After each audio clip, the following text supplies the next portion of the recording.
प्रत्येक फिल्म मेकरला त्याची फिल्म करताना आनंदच असतो आणि समाधान मला मिळालंय असं मला वाटतं. मी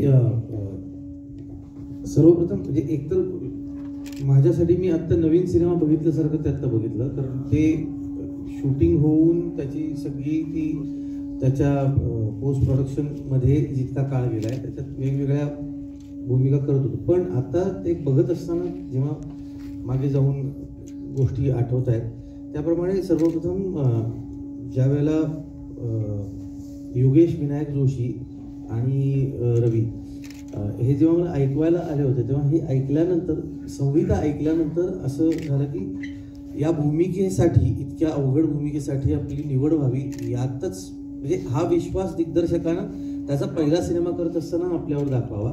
एक मला वाटतं आपण आजवर केलेल्या कामाची पावती असते. कारण आता मला माहीत नाही मी त्याच्यात किती यशस्वी झालो आहे, पण ते काम करत असताना ते फार तारेवरची कसरत होती आणि ते करत असताना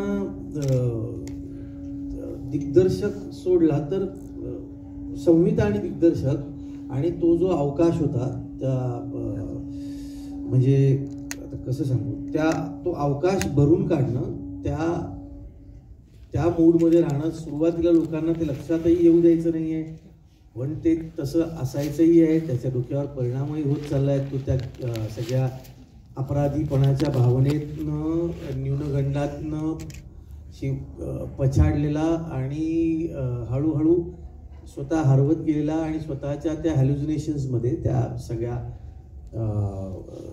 त्याला ते जे स्वतःच्या मनामध्ये त्यांनी ती सगळी सृष्टी तयार केलेली आहे, त्या हळूहळू त्याच्यात तो फास सुरुवातीपासून त्यानं तो टाकलेलाच आहे आणि शेवटी स्वतःला तिथपर्यंत घेऊन जाणार आहे. चित्रपटाच्या बाबतीत असं होतं, ते नाटकासारखं होत नाही, ते क्रोनॉलॉजिकल ऑर्डरने शूट होत नाही. ते वेगवेगळ्या वेळेला आज हे लोकेशन तर या लोकेशनचं केलं, आज ते असं साधारणतः काम असतं.